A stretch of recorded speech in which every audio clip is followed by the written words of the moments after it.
We have to have the old TV conversation. Oh. Now we're on ESPN. People are going to think about this, that we're given a list of things to say. Yep. And I will say, with some of our experiences in the past with some traditional old school outlets, they have given us here's some things you need to talk about. Of course.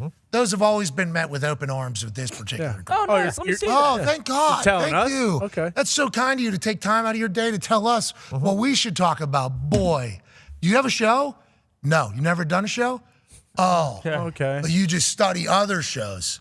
Oh, got it. So you're telling us what everybody else. It's proven. Oh, thank you for that. But at the top of that list, when you're talking NFL football, Every time. you're talking about one team and one team alone. That team's owner has an AI of himself in the stadium in which he built with some taxpayer money, but was being reported as not. Right. The Dallas Cowboys is who you talk about. Top of the hour, 15 minutes into the hour. What? 32 minutes into the hour, and then you go ahead and wrap up that hour saying on the other side, guess what we're talking about? Dallas Cowboys. Yep, exactly. And we always, out of spite of that, literally would not talk about the Dallas Cowboys. Like, that is just kind of how we would go about doing it. Because to be completely transparent, respect the Dallas Cowboys operation, their business. I think Jerry Jones, what he's been able to do with a brand is something that every other bucket of businesses, companies are trying to look at and do. The Dallas Cowboys are everywhere. They're on every single primetime game. You got fans all over the place, and every single player on their team is a star. Last night, it's a kicker. This kid played in the MLS. Yeah. He did all this. He's like a story they're going to make. What Jerry has done, but they've sucked at football. For a while. It has been miserable to watch them on primetime for a long time. As somebody that played in the NFL on a lot of good teams that didn't get a lot of primetime games, my natural reaction is like, to hell with the Cowboys. Like, there's so many other good teams out there that deserve these primetime spots. But once again, 15 minutes in, 30 minutes in, top of the hour. Right. You let Jerry Jones do the marketing for your network. You don't even have to do it.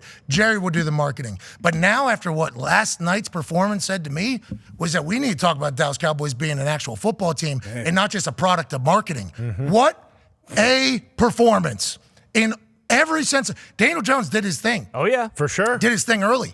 I actually had my thoughts. I'm like, oh, just like I thought. The Giants are going to beat the Dallas Cowboys. Daniel Jones is going to hit his over for rushing. Daniel Jones has this new weapon in Darren Waller there. I think only like 2 times maybe is what I saw. A couple times, that's it. He's going to be able to figure it out. That's what the first drive told us. Then all of a sudden, Graham Gano, who missed 3 kicks all year, blocked kick, house call the other way. Yeah. All of a sudden, there's some momentum. Then the boys get back on the field for defense. We're buzzing around. Then just boom, boom, boom, boom, boom, boom. The Cowboys train ran right over the New York Giants in every single phase of football. Now, I don't want to do the question of what the hell's going on with Daboll and Wink. Yeah. How the hell does this even happen? What are we Weird. doing? And then the end, who's supposed to reach number 2 that didn't block, that's first field goal of the season. Yeah. Like, you at least got to get the right reps. How does that get blocked? So special teams, they stink as well. So it's like offense, terrible. Defense, boat race. Yep. Special teams, inept. Yeah. I don't want to dive into what the hell happened to the Giants, and let's assume they'll bounce back. But on the flip side, the Cowboys were awesome to good. watch. And they're going to get primetime games again. That dude right there is a freak show. They got a lot of them on that team. D-But, you love what the Cowboys are doing. Oh, yeah, and a lot of what they're doing on defense starts with 11. You saw how much they moving them around, line them over the He was on the bench a couple Put times. him on the edge. What was that? Smart. Rest him. Just put him in there. And that was at the point They're of up the game. by They're down a 25 couple. already, probably. No, it was 2 scores. It was second down, too. He wasn't in there, and I saw him standing on the sideline like this. And I'm like, why don't we have that guy on the field? Excuse me. Guy out there. And then all of a sudden, the next play, I think he... He impacts every pass play. But like you said, it started out kind of good for the Giants. They got the ball. Saquon had some good runs. My first tweet of this game was like, hey, Giants O-line moving some furniture early. What And you then said? that You block said real racist, right? You said Vanilla Vic. Yeah, that's Is what that you what you said. said? You did. Did you make that up? Yeah, you're the Vanilla Vic guy. No. You Absolutely said- not. That's you. Absolutely Sure? not. Yeah. Never even heard of that term. Daniel Oh, Jones RG3 was said it last week. Yeah. runs for. I thought you said You heard of Bob Griffin? Didn't you say that? Nah. I might have I used could that have one. sworn. Yeah, I think you D-But. Yeah. Could I have think sworn you it did. was you. Take some credit, I think yeah. so. All right. Well, Vanilla Vic, he didn't show up last night. They needed him. Early, though, he did. They needed him, but that offensive line, I mean, they got their ass kicked from jump. It was a manhandling. You don't see that, especially when you think of the New York Football Giants. You think of a physical team, and that's their identity. That's who they need to be to win this year. Have some balance, because if Daniel Jones is dropping back, down by a couple possessions, that's not the recipe for this team. But Dallas, I mean, they did everything they wanted. Dayball had that New York Police Department hat on. Yep. And then we think about him walking out of that blue F-150. Yep. What? And then What? Wink Martindale, the teams that he's had in Baltimore, the defenses he has, just dogs through and through. You assume after last year they would have made a big step. They just missed it completely. What a terrible beginning. Hey, Bruce, obviously coastal elitist of the crew here, Yep. big-time Giants fan. Bruce, what happened? You guys suck. How'd that happen? Just absolute MetLife massacre. Probably one of the worst O-line performances in the history of the NFL. Andrew Thomas actually got injured on that blocked field goal, little injury to the insult. Coaching, execution, all of it pretty terrible. Yeah, so I know the biggest jump is from week 1 to week 2. Yep. Hopefully. Some of these teams, though, they're going to have to climb a mountain before next week. They don't even look like 40 to shit. 40 opening piece. day. Yeah, opening night at home. Every side of the ball. At home. And Dak Prescott, they made him do an interview right before the game. Mm-hmm. They normally talk to coaches there. It's like a fake little give and take. How you doing? None of the coaches really give anything because in their mind, they're already on the game. Mm-hmm. But I appreciate the fact that we get the asset because there's some things that maybe we can dabble. Obviously, with the Dallas Cowboys, the starting quarterback is going to be the one that gets interviewed. In the middle of a rainstorm, they're asking him questions. He's clearly zoned in. Not the person who's interviewing him fault. But I thought to myself, in that moment, Dak has the weight of the world of the NFL on his shoulders. All offseason, people were talking about how terrible he was. Remember, Diggs called him a bitch. Diggs called him a bitch in training camp, and everybody's like, oh, my God. You got to Trevon. No. Not or Stephanie. Oh, okay. That's football. No, agreed completely. But I'm just saying, the only things that were coming out were this guy's throwing picks. Finding a new way to throw an interception every single day in training camp. Look at this pick he just threw. Look at this pick he just threw. Oh, his own teammates are calling him a bitch. They don't believe in him. And it's like bad. One game he was calling plays. It went well. They were talking about that quarterback maybe being the quarterback of the Cowboys. He's the one calling the plays. Then he has to do an interview right before the game. He has no idea how that's going to go. And then they go out and just boat race the Giants. That had to feel so good last night for Dak Prescott on that flight home from New York to Dallas. But then it's hilarious because you look at it after the game and it doesn't matter and it's X. People are going to say whatever, but people are shitting on him because he only threw for 169 yards and the offense didn't look as good. It's like they won 40-0. He's the only guy today who's waking up and his team looked unbelievable, beat the hell out of who they're playing on primetime, and people are still saying this guy can't win a Super Bowl with these guys. You kidding me? He stinks. Yeah, I love the fact, though, that the Dallas Cowboys are going to be good because we're going to be forced to watch them. Yeah. We're going to be forced to hear about them, which means we're going to be forced to talk about them, which we do apologize. But we will talk about teams that are great. And they were great last night. Yes. So congrats to the Cowboys and all their fans. Go, Big That Mike. field goal block, every special teams coordinator is going to show that. Yeah. That was textbook. Safety jumping through, scoop and score guy in position, scoops it up, takes it to the crib. Go back to the beginning of that thing. Go back to the beginning. Everybody does this All right, drill. so stop. So can you put it up here? Put it back here. Okay.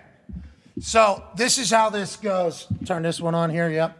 Okay, so eyes to one, but let hips block two. So 1, 2, 3, 4. Look at the humans. 1, hip, 2, inside 1, 3. So this guy goes out to get 1. Buddy just scoots right the hell through here. Should have eyes on 2 here. This is where most people come from. Yep. Far side of the field. Usually this is where the block is coming through, skip through. So all this guy's being told is eyes to 2, eyes to 2, eyes to 2. And then first field goal, Ooh. eyes straight down. I think he got score. hurt. Is that what Bruce just said? Did he get hurt on this play? I didn't follow up on that. Or later in the game. Thought he got The hurt. left tackle. Yeah, Andrew Thomas left tackle. So not that guy. No. Okay, good. That's so yeah, no. I mean, this is just yeah. He's probably not going to be there. And if he is there, that is where first night for a field goal team, all you're trying to showcase if you're an offensive lineman, and it's the worst job of all time. Oh, yeah. Blocking for a field goal is the absolute worst. And I played soccer growing up, but come from an NFL town, so I knew football, but I didn't know it from a team level. So my first time going into football culture, obviously I'm kicking the field goals, and I'm hearing what coaches are telling these offensive linemen, and they're like, hey, die slowly. That is the technique of blocking a field goal. You're gonna die. Just do it at a slower rate, please. There's the cross, obviously, they have people do where they just stand like this, and somebody just runs their helmet directly into their chest, and you're supposed to fall slow. You fall too fast, he can still block you, see. So it is a miserable, terrible, god-awful thing to have to block for. So I got nothing but respect for all the people that sign up for it. But in week 1, if you are the weak link, the next 6 weeks, everything is coming right at you. So I know you're wearing lavender suits, looking very cool. This might be the year where you put that cowboy hat on, walk into Dallas, and they got an actual team. Not just a house of cards, not just a hype machine, not just an AI Jerry Jones in their stadium, an actual real-life good football team that's going to be forced down our throats on primetime television every single week. They looked unbelievable last night against the Giants, and the football gods were on their side. Stephen A., are you a little bit worried about this whole thing getting shoved in your face? My man, props to the Dallas Cowboys. They beat Saquon Barkley in a bag of chips. Congratulations. I'm really, really touched. I'm really, really touched by what I saw them do against the New York Giants. Oh, please, spare me. 2 years ago, they had Dak, they had Ezekiel Elliott, Tony Pollard was a backup, Amari Cooper was a number 1, CeeDee Lamb was there, Michael Gallup was there, Dalton Schultz, a reliable weapon at the tight end spot, was there for them. They went home to the San Francisco 49ers. Last year, Micah Parsons, obviously in his second year, this guy burst onto the scenes. We know what a stud that he is. Dan Quinn's, patrolling the defense. They look absolutely positively elite defensively last year. And all I said to everybody was, be patient. Just wait for it. They won't let you down. When something can go wrong, it will go wrong. And for the 27th consecutive year, I've been absolutely right. I mean, damn. I mean, the Dallas Cowboys make me look like a prophet, for crying out loud. This is what it is. And so now we get to this particular season. And what are we saying? We look at this defense, particularly with the pickup of Stephon Gilmore. This brother's all-world. He's elevated their cornerback room. You guys know football a hell of a lot better than me. I'm just a reporter who covered it. You guys played it. You know it. Mad respect and love for your knowledge. You know what he brings to the table with Diggs, with Parsons, with Lawrence and the crew. We get that. Quinn's patrolling the defense. They are going to be elite. They are arguably the best defense in the game. Speed, athleticism. They get after it, and Micah Parsons, that dude. But it still comes down to Dak. Trust me on this. Trust me. It comes down to Dak Prescott. Now, I know Trent Dilfer won the Super Bowl with the Ravens. And I know Hostetler won the Super Bowl with the Giants. And I get stuff like that. I understand. Jeez. I understand. But let me tell you something right now. They were guys that fit in.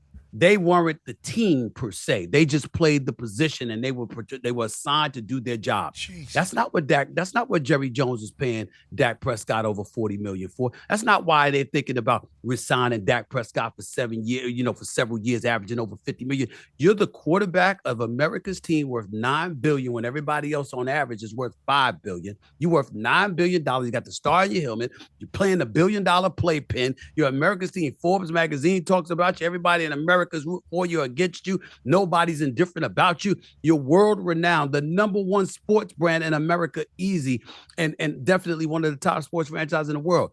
You're not supposed to have an average quarterback. Dak Prescott knows that. CeeDee Lamb's the number 1 receiver. Gallup is still there. You picked up Brooks. Pollard's your running back. Now your offensive line is considered to be good. What's the excuse?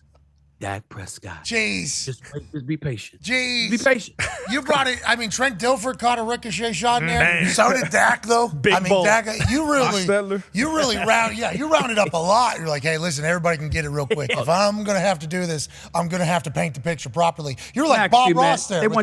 They went 12 and 5 the last 2 seasons. Why are we walking around acting like it's some epiphany that they're respectable and they're a championship contender? They were that way the last few years, but they nosedived when it counts. Just be patient. That's all you got to do. Just be patient. You understand what I'm saying? They won't let you down. I promise you, they ain't gonna let you down. Hey, This is what they do. Big Mike McCarthy calling plays again. Seems like it went well. Didn't really have to do much because the defense and special teams got them a 2-score lead. And I'm not saying what you say. Do not bring me into your, sphere of this entire thing. 40 zip, first shutout of 40 points or more since like 1999 or something.